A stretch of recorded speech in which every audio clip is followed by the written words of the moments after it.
ايام حرب الخليج سنه 1991 في العمليه الامريكيه عاصفه الصحراء، اول ما امريكا قررت تضرب العراق ما بعتتش اي طيارات حربيه في بدايه المعركه غير طياره من نوع واحد بس، وهي الطياره الشبحيه الاف 117 النايت هوك. كانت مهمتها انها تنظف الطريق للطيارات الحربيه الامريكيه اللي جايه وراها عن طريق ضرب مراكز القياده والسيطره وتدمير الرادارات وقواعد الصواريخ. بس الغريب في المهمه انه مفيش ولا رادار قدر ان هو يكتشف الطياره دي. كانت الاف 117 بتخترق سماء بغداد، تضرب وتختفي زي الشبح، وبقى الطريق فاضي من بعدها لاي طيران حربي امريكي انه يدخل اجواء العراق بدون اي تهديد جوي. هتتصدم لو قلت لك انه الطياره اف 117 بمهارات التخفي دي ما هي الا طياره قديمه جدا من الجيل الاول للطيارات الشبحيه. فتخيل في 2025 كم التقدم التكنولوجي اللي وصلت له الطيارات الشبحيه، زي طياره اف 35 الاغلى والاحدث والاقوى وكمان من الجيل الخامس، واللي بتعتبر فخر الصناعه الامريكيه واغلى مشروع عسكري في تاريخ البشريه. بتجمع ما بين مجموعه من الطيارات مع بعض، فيها قدرات المناوره زي الطياره الاف 16 الغنيه عن التعريف، وقدرات الاقلاع والهبوط العمودي زي طياره AV-8B هارير، وحتى كمان قدرات التخفي زي القاذفه العملاقه البي 2. كل دول تقدر تشوفهم في طياره واحده بس، تقدر تناور ضد الطيارات والصواريخ وتواجه اهداف جويه وارضيه، وفي نفس الوقت تقدر انها تتخفى من عيون الرادارات. اكيد طبعا بتسال نفسك ازاي طياره حربيه فيها كل الامكانيات دي، وايه الهندسه الخفيه وراء تصنيع الاف 35 واللي بتميزها عن بقيه الطيارات في اي مكان في العالم. علشان كده اسمح لي اخدك في جوله مفصله وحصريه علشان تستكشف اسرار هذه الكتله التكنولوجيه، من التصميم الشبحي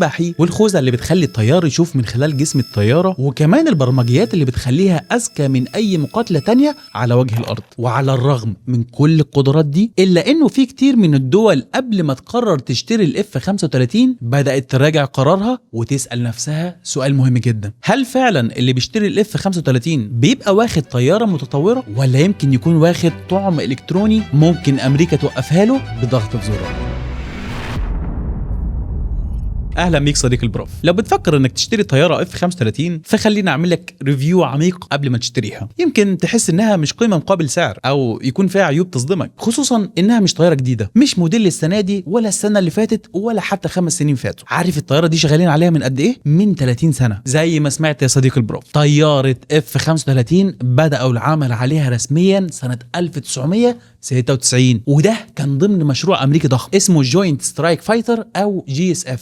الفكره كانت باختصار انه امريكا عايزه تعمل طياره متعدده المهام علشان تقدر تحل مكان 3 طيارات في الجيش الامريكي: الاف 16 اللي حضرتك اكيد تعرفها كويس جدا وبتسمع عنها في كل حته، ودي طياره مقاتله بتشيل اطنان من الصواريخ والقذائف وعندها قدره كبيره على المناوره. وعندك كمان الطياره AV-8B هارير، ودي كانت ميزتها انها بتعرف تقلع عموديا زي الطياره الهليكوبتر. وكمان عايزين ميزه التخفي من الطياره العملاقه الشبحيه البي 2. يبقى كده عايزين المميزات دي كلها: المناوره والاقلاع والهبوط العمودي وطبعا التخفي. قامت وزاره الدفاع الامريكيه جمعت الشركات الكبيره لتصنيع الطيارات في امريكا وقالت لهم اللي هيصمم لنا افضل طياره شبحيه بتقلع عمودي وبتقاتل جوي وتشتغل في كل فروع الجيش هتكون هي الشركه اللي هنعمل معاها التعاقد. اكبر شركتين في المنافسه كانت شركه بوينج اللي كانت داخله بطراز X-32، والطياره دي ما شاء الله بلا حسد اخذت اسوأ تقييم على الاطلاق، تحسها شبه البطه مسكوفي بس بتطير. وعلى الناحيه الثانيه من المنافسه عندك شركه لوكهيد مارتن اللي داخله بطراز X-35. وفي سنه 2001 شركه لوكهيد مارتن كسبت العقد وتحول النموذج الX-35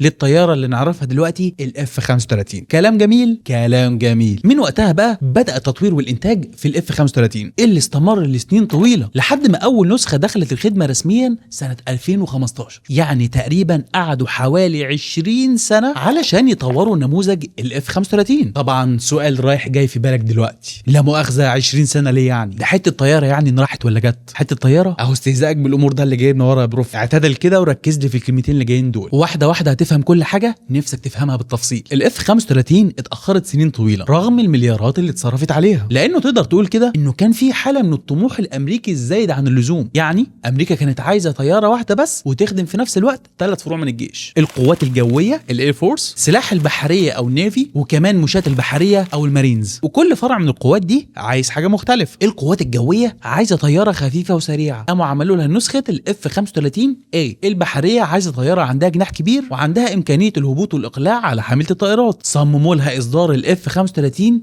سي. المارينز بقى عايزين طياره بتقلع وتهبط عمودي زي الطياره الهليكوبتر. اتفضل الاف 35 بي. زي ما انت شايف يا بروف، اضطروا يطوروا 3 نسخ مختلفه من نفس الطياره، وده لوحده كان صداع هندسي مرعب. لو عملت زوم على واحد من طيارين الاف 35 هتلاقيه لابس خوذه، والصراحه الخوذه دي مش عاديه زي خوذه بقيه الطيارات. الاف 35 فيها خوذه بتخلي الطيار يشوف من خلال جسم الطياره نفسه، وفيها نظام استشعار بيدي صوره كامله 360 درجه حوالين الطياره. يعني بص شمال يمين فوق تحت هتشوف 360 درجه من بره الطياره. كل ده والطيار قاعد في مكانه في الكرسي بتاعه. والخوذه دي كمان فيها 8 مليون سطر برمجي بيشغل كل حاجه فيها. وسعر الخوذه حاليا لوحدها فوق $400,000. دي اغلى من 2 لامبورجيني يا فندم. لسه ما اندهش صح؟ اصبر عليا شويه بس ندخل على التقيل علشان تندهش جامد قوي، وفصص لك الطياره حته حته بخوذتها كمان. وخلينا دلوقتي في المعاناه اللي كانوا فيها واخرتهم عن تصنيع الاف 35. كل شويه كانت تظهر مشاكل في الطياره الاف 35. خد عندك بقى تسريب وقود، على شروخ بتظهر في الهيكل اثناء المناوره، على المحرك اللي كان بيسخن زياده عن اللزوم، وكمان خوذه الطيار اللي كان فيها تاخير في الرؤيه، وكميه اعطال فنيه كانت بتوقف الانتاج وتكلف ملايين في نفس الوقت، لدرجه انه ميزانيه مشروع تطوير الطياره خرج عن السيطره. كانوا متوقعين ان المشروع هيتكلف 200 مليار دولار بس، ودلوقتي وصل لاكتر من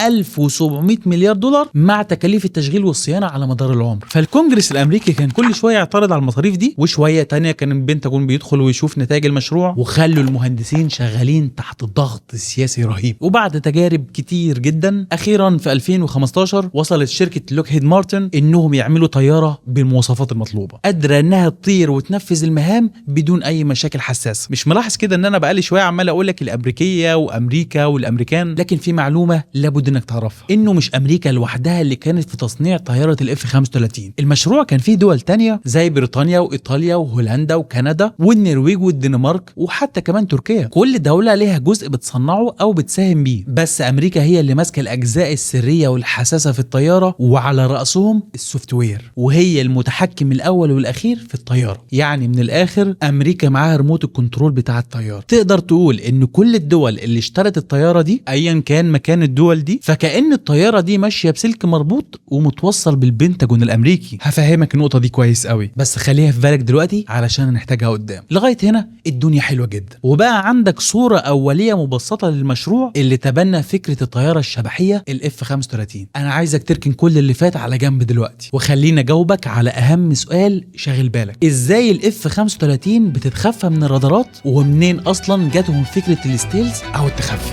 وصولك للنقطه دي من الفيديو معناه انك مهتم تشتري الاف 35، فبعد اذنك تعمل اعجاب للفيديو واشتراك في القناه علشان اشوف لك واحده كسر زيرو. انا عارف انك بتحب تشتغل بجوده عاليه، تحب شغلك يبقى احترافي كده وحاجه تخطف العين، بس لما تيجي تدور على ملفات جاهزه علشان تسهل معاك المونتاج بتحس الدنيا كانها بقت غابه. علشان كده خليني اعرفك على المنقذ الرسمي الغني عن التعريف لاي صانع محتوى او مونتير: انفاتو اليمنتس. موقع عالمي فيه مكتبه خرافيه فيها كل حاجه ممكن تتخيلها: قوالب، فيديوهات، مؤثرات صوتيه، صور، خطوط، انتروهات، وكل ده بترخيص تجاري كامل. يعني تحمل براحتك وتشتغل وانت مطمن، ومحدش يضرب لك فيديو بحقوق الملكيه وانت في عز مجدك. فلو عايز تبدا تجرب بنفسك هسيب لك لينك التسجيل والاشتراك تحت الفيديو ده، خد لك لفه وشوف الفرق بنفسك. شوف، ايام الحرب البارده ما بين امريكا وروسيا سنه 1975 الجيش الامريكي وقتها كان بيعتمد على طيارات البي 52 العملاقه، محمله برؤوس نوويه وجاهزه تقلع في اي لحظه. والحرب البارده ممكن في اي لحظه تتحول لفيري هوت. بس في مشكله: الاتحاد السوفيتي ما كانش نايم، طور انظمه دفاع جوي متقدمه جدا تقدر توقع طيارات البي 52 الامريكيه كانك بتهش ناموسه، لدرجه انه جنرال امريكي قالها بوضوح: ارسال طيارات بي 52 الامريكيه للاجواء الروسيه كانك بترمي حجر على خليه نحل. شوف انت بقى النحل هيعمل فيك ايه، وده مش اي نحل، ده نحل روسي يا بروف. خدها قاعده يا صديقي البروف: الجيش الامريكي طول عمره بيحب الطيارات وبيحب يصرف كل اللي في جيبه على تطوير الطيارات الحربيه، لكن الجيش الروسي بيموت في الصواريخ، وخصوصا الصواريخ المضاده للطيارات. الطيارات مين؟ الطيارات الامريكيه. يعني امريكا تصرف وتطور في الطيارات، وروسيا بتطور في الصواريخ اللي بتصطاد الطيارات. فالامريكان لو بعتوا اي طياره تروح تعمل اي عمليه في موسكو او في روسيا، يعني لو رجع لهم الطيار لوحده بس، يبقى كتر خير الروس. في امريكا طبعا لازم تشوف حل للموضوع ده، علشان كده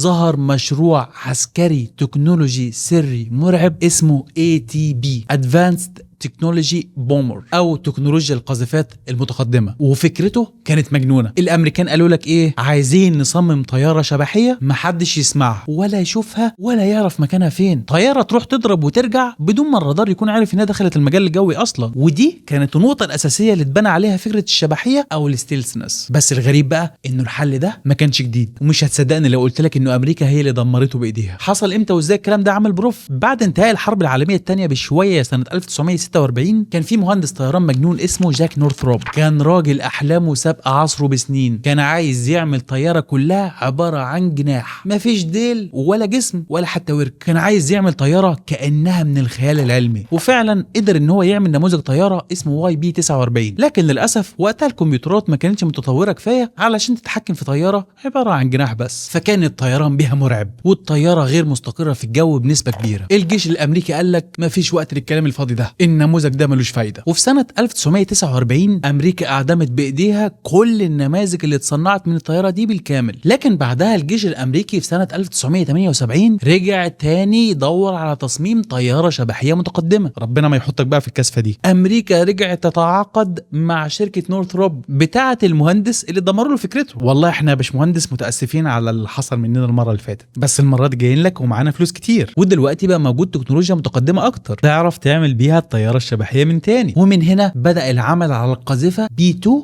الأمريكية. امتدادها حوالي 52 متر ووزنها فوق 70 طن. لكن في نفس الوقت لما تيجي ترصدها الرادارات بتظهر كأنها عصفورة في حجم كرة التنس اللي انت شايفها قدامك دي. ونفس الفكرة دي اقتبستها شركة لوكهيد مارتن في تصنيع الطيارة الشبحية الاف 35. لسه بروف ما جاوبتنيش على سؤالي، ايه السر اللي يخلي طيارة بهذه الضخامة سواء البي 2 ولا حتى الاف 35 تظهر بهذا الحجم الصغير جدا على الرادارات وكأن انها عصفوره مش طياره؟ يا بروف انا بمهد لك بس الفكره علشان تاخد المعلومه كامله، فلو سمحت سيب المعلقه اللي في ايديك وابلع اللقمه اللي في بقك وركز لي في المعلومات اللي جايه دي علشان دي اخطر حاجه في الموضوع كله. شوف يا صديقي، نظام التخفي او الشبحيه في الطياره الاف 35 معتمده على حاجتين رئيسيتين: هندسه تصميم جسم الطياره نفسه وماده الطلاء اللي اسمها الرام. قبل ما افهمك بالتفصيل الكلام ده معناه ايه، لازم تعرف ازاي اصلا الرادارات بتشتغل وبترصد الطيارات. اي رادار في الدنيا بيبعت موجات كهرومغناطيسيه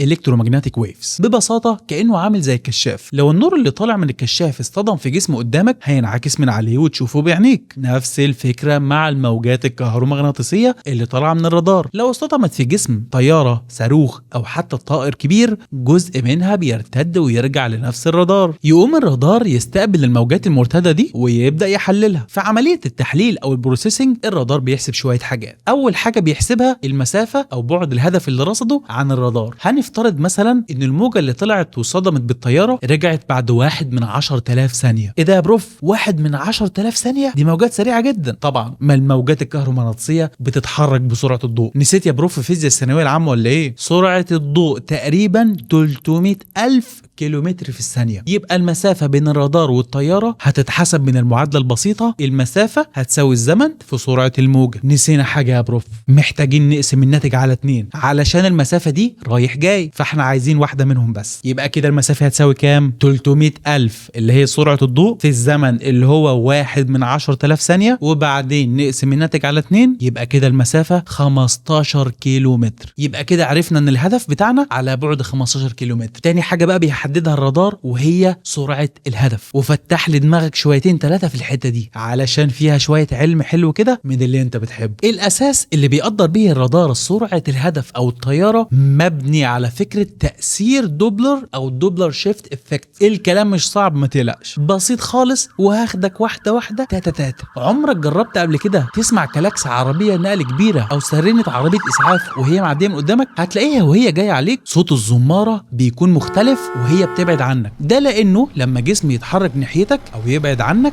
التردد اللي بتسمعه بيتغير. اسمع كده الصوت ده،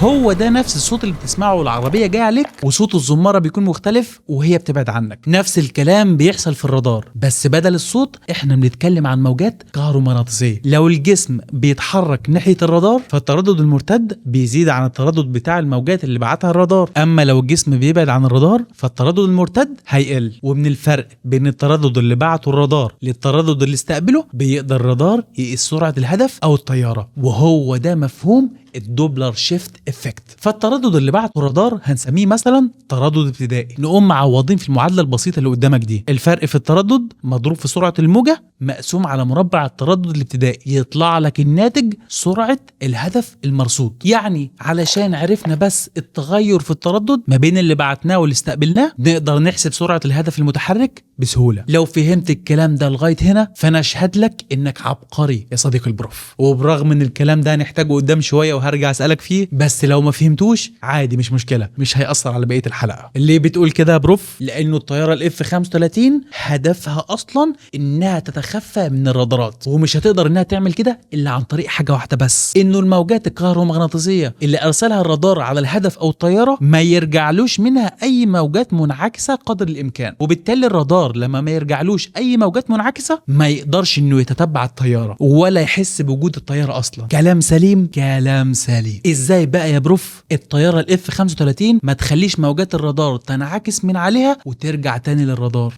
هي دي بقى حته الزيتونه. لو معاك كوبايه قهوه، كوبايه شاي، طبق اندومي، يا ريت تخلصوا دلوقتي قبل ما ندخل في المعمعه العلميه الكبرى. شوف يا سيدي، اشاره الرادار ممكن تصطدم في اي جزء من الطياره زي المحرك، الجناحات، الديل. اي جزء من الطياره معرض ان هو يعمل انعكاس ويرجع الاشاره تاني للرادار، وبالتالي لما الرادار ترجع له الاشاره اللي بعتها كده هيتمكن من رصد الهدف. ومن المعروف عن الاسطح المستويه انها بتعكس بنفس زاويه السقوط. يعني مثلا لو سقطت الموجات على سطح بزاويه 30 درجه فهترتد بانعكاس بزاويه 30 درجه وهكذا. فاحنا عايزين نتفادى حاجتين، مش عايزين اي مساحه كبيره في جسم الطياره تكون مستويه تماما بدون اي تضليع، علشان اشاره الرادار لما تسقط على سطح مضلع وغير مستوي تقوم تتشتت وبالتالي ما ترجعش للرادار. وده هتشوفه كويس قوي لما تتامل الطياره الاف 35. هتلاقي سطحها مش منتظم الاستواء وفيه تضلعات كتير. التضلعات دي بتعمل تشتيت لموجات الرادار علشان تتفادى قدر الامكان انها ترجع للرادار من تاني. افتكر دايما الاشاره اللي بعتها الرادار او الموجات اللي بعتها الرادار لو ما رجعتلوش تاني يبقى كده كانه الرادار مش شايف اي حاجه طايره في السماء. فهمت السر فين؟ ركز معايا يا بروف. ونقطه كمان عايزين نتفاداها، عايزين نتفادى اي ضلعين في الطياره عاملين زاويه 90 درجه مع بعض. على سبيل المثال لو بصيت على ديل الطياره الاف 16 اللي هي اقدم من الاف 35 هتلاقي المثبت الرأسي او الفيرتيكال ستابلايزر والمثبت الافقي اللي هو الاوريزونتال ستابلايزر عاملين زاويه 90 درجه مع بعض. عارف ده معناه ايه؟ معناه لو سقطت موجه الرادار على المثبت الرأسي مثلا هتنعكس بنفس الزاويه وبعدين تقوم تسقط على المثبت الافقي ومنه ترتد تاني في اتجاه الرادار، وبكده اتقفشت يا معلم. هتقولي طب ما نشيل الديل خالص يا بروف. اقول لك عندك حق، فكره انهم يشيلوا الديل عملوها في القذيفه العملاقه البي 2،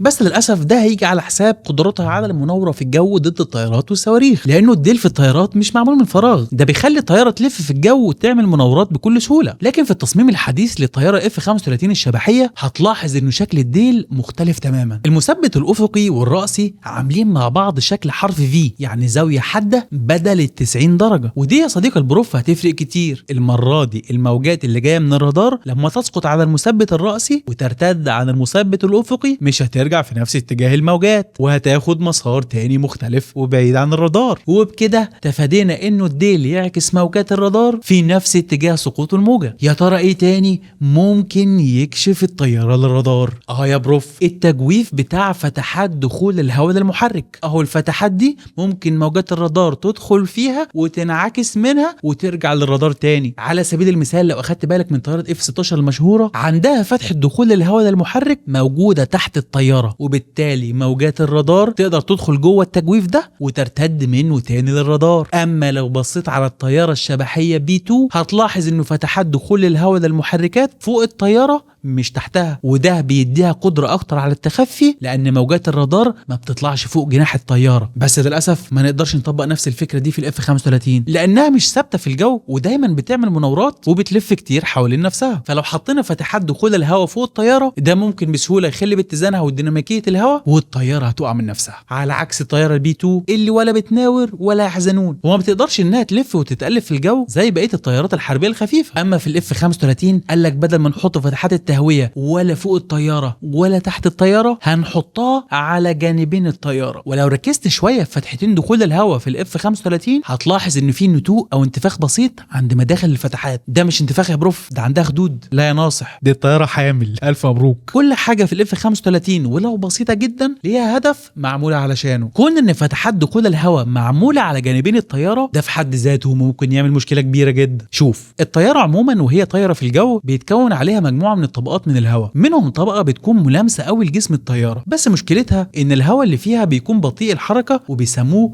الباوندري لاير. لو الهواء ده دخل جوه محرك الطيارة مش بس هيقلل اداء المحرك، لكن ممكن حرفيا يدمره. حاسك مش فاهم قوي والموضوع بدأ يتقل حبتين. يا صديقي التقيلة خليهولك سريشة، هو انا عندي اغلى منك؟ هنية ليك. تعال اقول لك على مثال بسيط وتقدر تجربه بنفسك. وانت راكب في اي عربية او مواصلة ماشية بسرعة، جرب طلع عقلة من صبعك من الشباك، هتحس انه مفيش هوا مع انه العربية ماشية بسرعة. لكن جرب طلع كف ايدك كله، هتلاحظ انه الهوا اقوى بكتير. ده معناه انه طبقات الهواء اللي بتبقى ملامسة لجسم العربية بتكون بطيئة مهما كانت سرعة العربية، لكن كل ما تبعد عن جسم العربية هيبقى الهواء اشد بكتير. نفس الفكرة بالظبط بتحصل مع الطيارة. جوه فتحة سحب الهواء موجود مروحة اللي بتسحب الهواء وتدخله المحرك، بس هتلاحظ انه طبقة الهواء البطيء اللي هي الباوندري لاير هتدخل من الجزء القريب للمروحة من الطيارة اللي كأنها عقلة صبعك في مثال العربية، لكن طبقة الهواء القوي والسريع هتدخل من الجزء المقابل او البعيد من المروحة. وهنا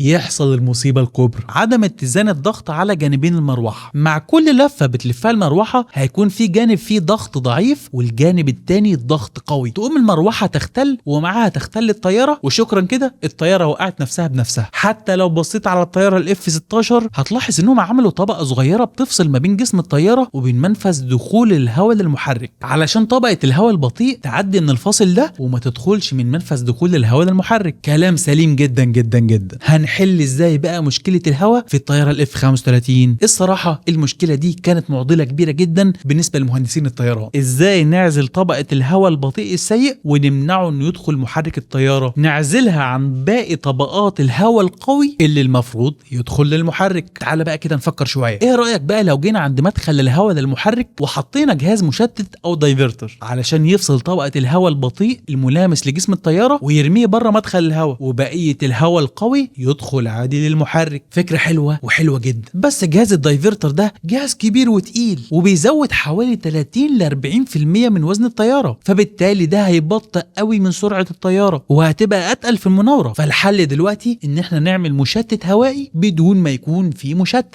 او بيسموها دايفرتر لس. ومش هتصدق انه في مهندس كان اسمه أنطونيو فيري كان شغال على الفكرة دي من سنة 1950، بس للأسف وقتها ما كانش عنده الأجهزة المتطورة اللي يجرب عليها أفكاره ونظرياته علشان يبني عليها النتائج، لغاية لما شركة لوكهيد مارتن اللي هي الشركة المصنعة للاف 35 اشتغلت على أفكار ونظريات المهندس أنطونيو. يا أخي شوف ما بيرموش العلم ازاي، مستعد يدور في أبحاث مر عليها عشرات السنين علشان يطور حاجة في العصر اللي احنا بنعيش فيه. وبعد دراسة وأبحاث طويلة في ديناميكية الهواء طلعت لنا الشركة أخيرا بالموديل اللي هيحقق المعادلة الصعبة، الدي اس اي او الدايفرترلس سوبرسونيك انلت، يعني مدخل الهواء الفوق صوتي بدون مشتت. الفوق صوتي ده يعني معمول للطيارات الأسرع من الصوت، ده لأنه الطيارة الاف 35 بتتحرك بسرعة 1930 كم في الساعة، وده أسرع من سرعة الصوت اللي هي تقريبا 1235 كم في الساعة. فاكر الانتفاخ اللي كان في مقدمة مدخل الهواء بتاع المحرك في الطيارة الاف 35؟ هو ده يا سيدي الدي اس اي. ايه ده يا بروف؟ ليه الضجة دي على الدي اس اي؟ ما شكله بسيط وسهل اهو، حتة انتفاخ بالشاكوش ونعمله. شكله بسيط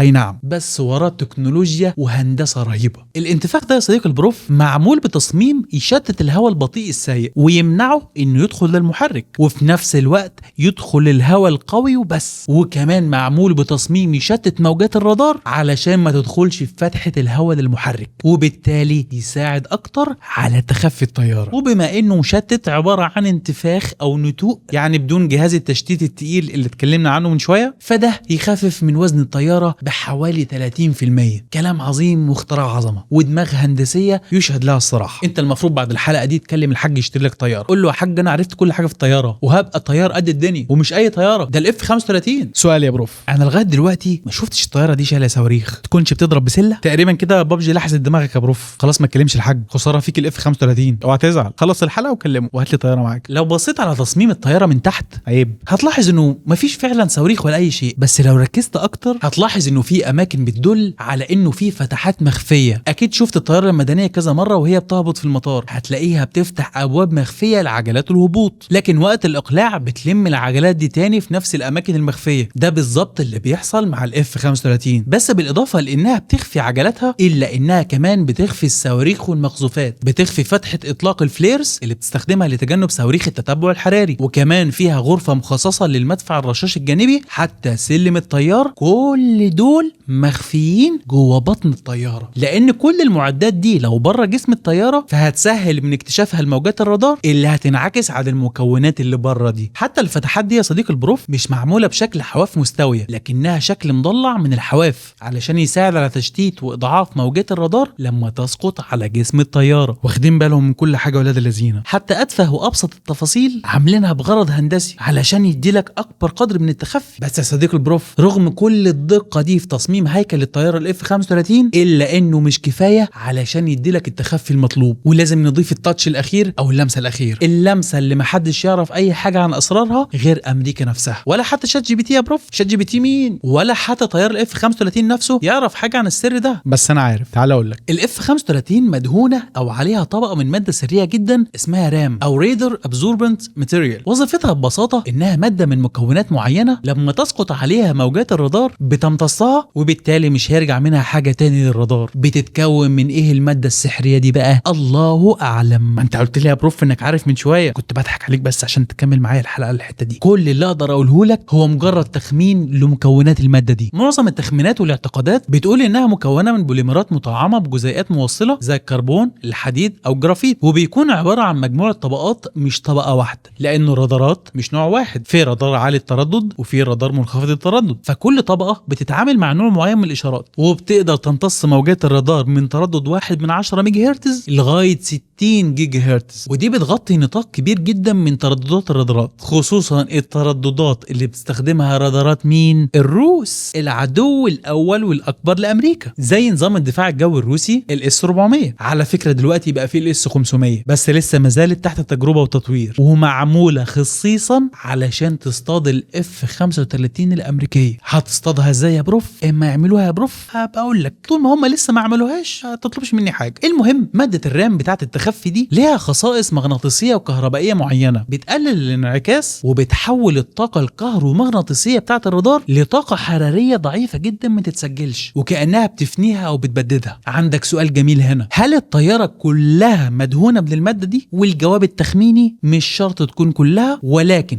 احتمال كبير قوي تكون المناطق المكشوفه للرادار زي الانف او مقدمه الطياره وكمان الجناح والمحرك. كل المناطق المكشوفه دي بتتغطى بطبقه سميكه ومخصوصه من ماده الرام. في اجزاء تانية بيكون فيها تصميم هندسي بيخفي البصمه الراداريه بدلا من اطلاق بماده الرام. ماده الرام على الرغم من انها مميزه وخطيره وحلوه وبتخليك شبح، الا انها ماده هشه وضعيفه، بتتاثر بالمطر والحراره والاتربه والرطوبه، عامله زي الفرخه البيضاء، شويه حر تلاقيها توكلت على الله. اي خدش او خربوش صغير في ماده الرام ممكن بسهوله يكشف الطياره للرادار، وعلشان كده كل طياره اف 35 لازم يتجدد الطلاء بتاعها بعد كل طلعه، وفي بعض الحالات بيتعمل لها اعاده طلاء تاني للتاكيد قبل المهمات الكبيره، بالاضافه طبعا لان الطلاء ده غالي وبيكلف ملايين الدولارات. لغايه هنا انا عارف ان المعلومات حلوه وعجباك وزمانك بتمزج على الاخر. حانت بقى فقره الاكشن. رغم كل التخفي ده، ازاي في وسائل بيقدروا يكشفوا بيها الطياره الاف 35 من التخفي؟ والطياره لو انكشفت وانضرب عليها صاروخ هتتعامل ازاي في هذا الموقف الحرج؟ شويه الفشار الحلوين يا بروف، واستمتع بقى كده بفيلم الاكشن اللي محضره لك.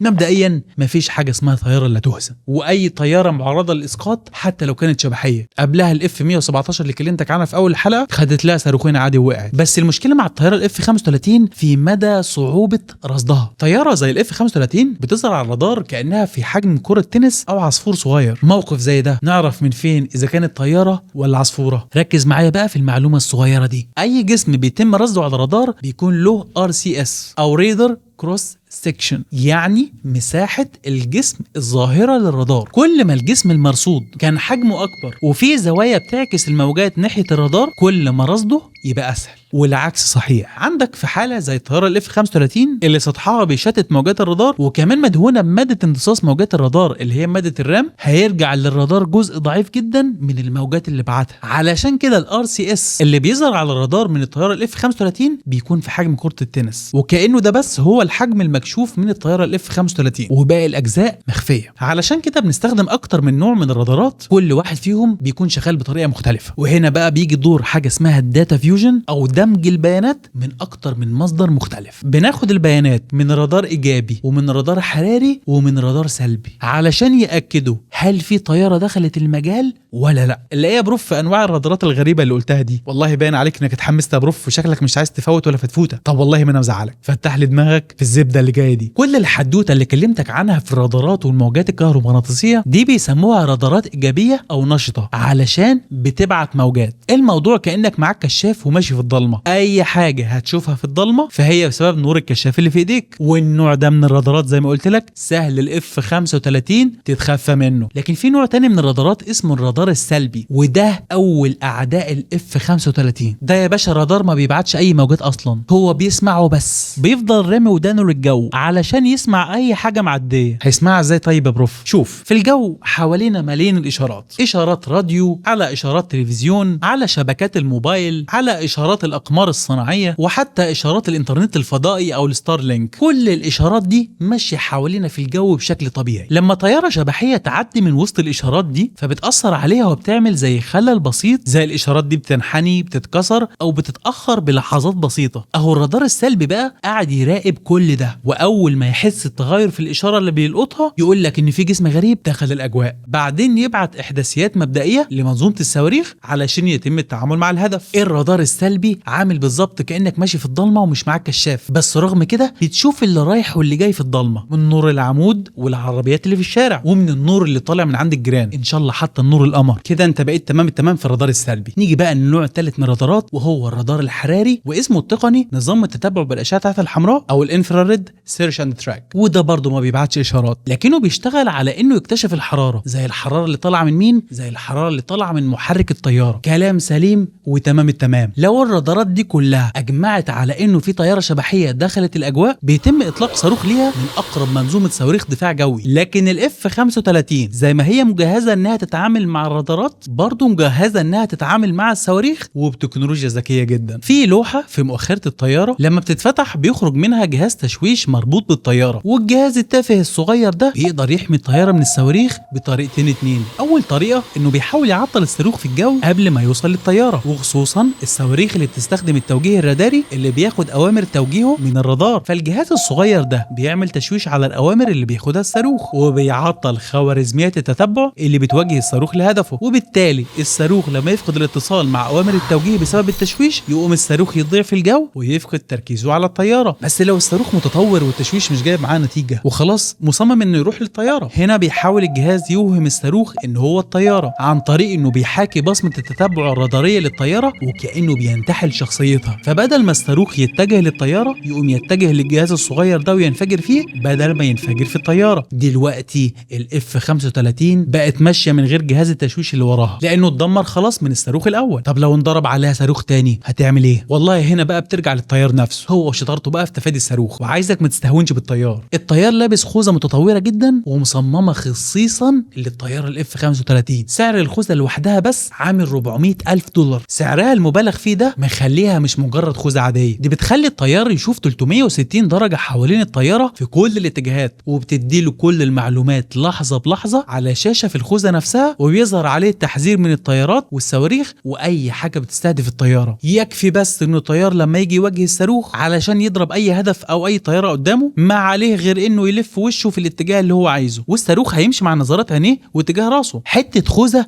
بتخلي الطيار والطياره كانهم شخص واحد، انت ولا كانك في فيلم خيال علمي او حتى لعبه حديثه من العاب البلاي ستيشن. كل التكنولوجيا دي بتخلي سعر الطياره لوحده يوصل لاكتر من $100 مليون.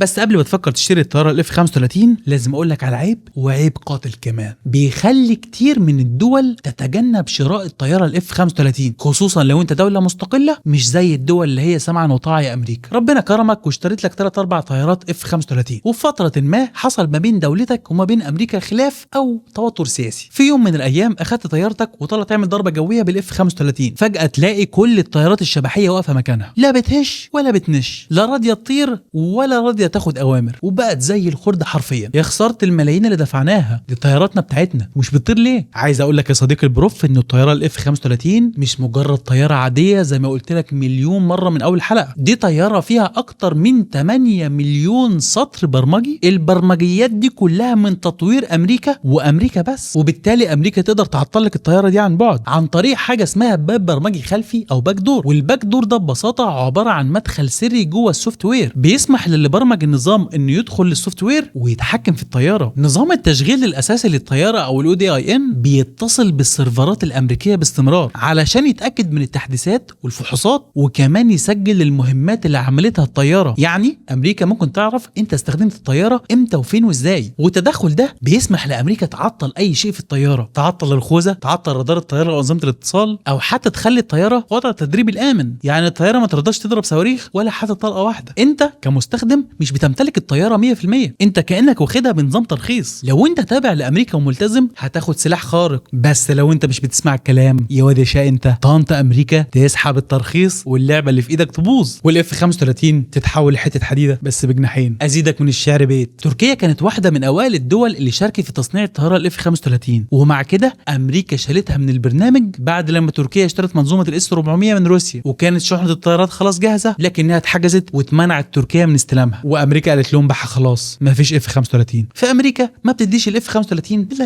الحبايب قوي كمان، بس رغم انك حبيبي تسمع كلامي وتطيع اوامري علشان اضمن لك التفوق العسكري. في النهايه يا صديقي البروف، الاف 35 مش مجرد سلاح جوي متطور، دي تعتبر نموذج واضح لفكره اكبر بكتير، وهي انه القوه في العصر الحديث مش بس في السلاح لكن في التحكم في السلاح نفسه. طياره بملايين الدولارات وفيها احدث تكنولوجيا عسكريه في العالم، لكن في نفس الوقت ممكن تتعطل بزرار عن بعد وتتحول من اداه ردع لنقطه ضعف واذلال سياسيه. وده يفتح تساؤلات اخطر، لما التكنولوجيا توصل للمستوى ده هل لسه في حاجه اسمها استقلال عسكري؟ هل الدول اللي بتشتري السلاح فعلا بتمتلك القرار؟ الاف 35 مثال عبقري على القوه الذكيه، انه السلاح الذكي محتاج سياده اذكى، ويمكن ده التحدي الحقيقي اللي هيحدد مين الاقوى في المستقبل، مش مين عنده الطياره الاحدث لكن مين معاه المفتاح. الاجابات والاراء كلها متاحه ليك يا صديقي البروف. اتمنى تكون الحلقه ممتعه وفيها كم الافاده اللي تتمناه. اشوفك الحلقه الجايه يا صديقي، تصبح على خير.